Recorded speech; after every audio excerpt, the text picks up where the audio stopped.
ത്രസിപ്പിക്കുന്ന 27 വർഷത്തെ ഔദ്യോഗിക ജീവിതത്തിനാണ് 60-കാരിയായ സുനിത ഇതോടെ വിരാമമിടുന്നത്.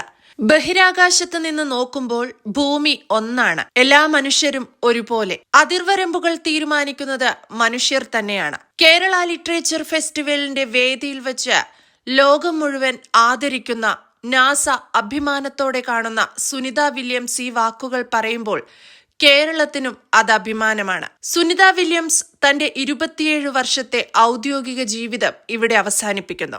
1965 സെപ്റ്റംബർ 19 ഒഹായോയിലാണ് ജനനം.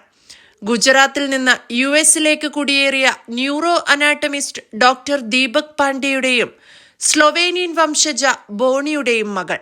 മാസാച്യൂസെറ്റ്സിലെ നീഥം ഹൈസ്കൂളിലെ പഠനകാലത്ത് ഒരു മുങ്ങൽ വിദഗ്ധയാകാനായിരുന്നു സുനിത ആഗ്രഹിച്ചത്. പിന്നീട് വെറ്ററിനറി ഡോക്ടറാകാൻ തീരുമാനിച്ചെങ്കിലും വിധിയുടെ നിയോഗം മറ്റൊന്നായിരുന്നു. US നേവൽ അക്കാദമിയിൽ ചേർന്ന് ബേസിക് ഡൈവിംഗ് ഓഫീസറായി കരിയർ ആരംഭിച്ചു. ഇറാഖ് കുവൈറ്റ് യുദ്ധകാലത്ത് ഹെലികോപ്റ്റർ പൈലറ്റായി സേവനമനുഷ്ഠിച്ചതോടെ സമുദ്രത്തിൽ നിന്ന് കരകയറി വിശാലമായ ആകാശത്തേക്ക് അവരുടെ സ്വപ്നങ്ങൾ പറന്നുയർന്നു.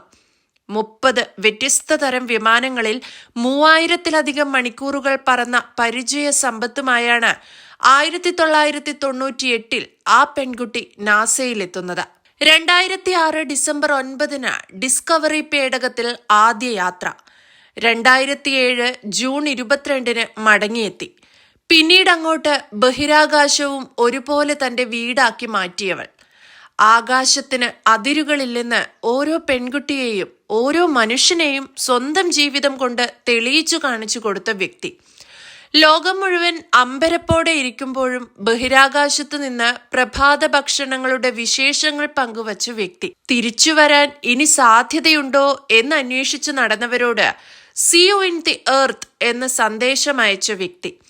പലവട്ടം പരാജയപ്പെട്ട ദൗത്യങ്ങൾക്കൊടുവിൽ ഭൂമിയിൽ കാലുകുത്തിയപ്പോൾ ലോകം മുഴുവൻ അഭിമാനത്തോടെ ആദരവോടെ വരവേറ്റ വ്യക്തി. അതെ, NASA astronaut Sunita Williams retires after 27 years. നീണ്ട 27 കൊല്ലം ബഹിരാകാശ ചരിത്രത്തിൽ തങ്കലിപികളിൽ എഴുതിച്ചേർത്ത പേര്. NASA astronaut Sunita Williams retires after 27 years. What she earned, her pension and post-retirement benefits explained. Times of ഇന്ത്യയുടെ ഈ ആർട്ടിക്കിൾ പറഞ്ഞു വയ്ക്കുന്നത് സുനിത വില്യംസ് നേടാൻ പോകുന്ന അവരുടെ വിരമിക്കൽ വിശ്രമകാല ജീവിതത്തെക്കുറിച്ചാണ്. സുനിത വില്യംസ് എങ്ങനെ ലോകത്തിനു മുഴുവൻ പ്രചോദനമായി? ലോകം കണ്ട ഈ നൂറ്റാണ്ടിലെ ധീരവനിത ആരെന്ന ചോദ്യത്തിന് ഒരൊറ്റ ഉത്തരം: the great ever woman astronaut Sunita Williams.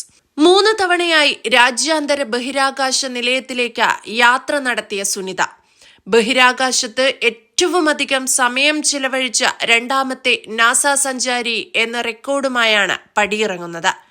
സുനിതയുടെ കരിയറിലെ ഏറ്റവും വെല്ലുവിളി നിറഞ്ഞതായിരുന്നു 2024 സ്റ്റാർ ലൈനർ ദൗത്യം. ബോയിങ്ങിന്റെ സ്റ്റാർ ലൈനർ പേടകത്തിൽ വെറും ഒരാഴ്ചത്തെ ദൗത്യത്തിന് പോയ സുനിതയ്ക്കും സഹസഞ്ചാരി ബുച്ച് വിൽമോറിനും പേടകത്തിന്റെ സാങ്കേതിക തകരാറുകൾ മൂലം ബഹിരാകാശത്ത് തുടരേണ്ടി വന്നത് 9 മാസത്തോളമാണ്. അനിശ്ചിതത്വങ്ങൾക്കൊടുവിൽ 2025 മാർച്ചിൽ സ്പേസ് എക്സിന്റെ ക്രൂ 9 ദൗത്യത്തിലാണ് ഇരുവരും സുരക്ഷിതരായി ഭൂമിയിലെത്തിയത്. ഈ ഒരൊറ്റ ദൗത്യത്തിൽ മാത്രം 286 ദിവസമാണ് ഇവർ ഭ്രമണപഥത്തിൽ ചെലവഴിച്ചത്. ഒരു പിടി ഗോൾഡൻ റെക്കോർഡുകളുമായാണ് സുനിതയുടെ മടക്കം.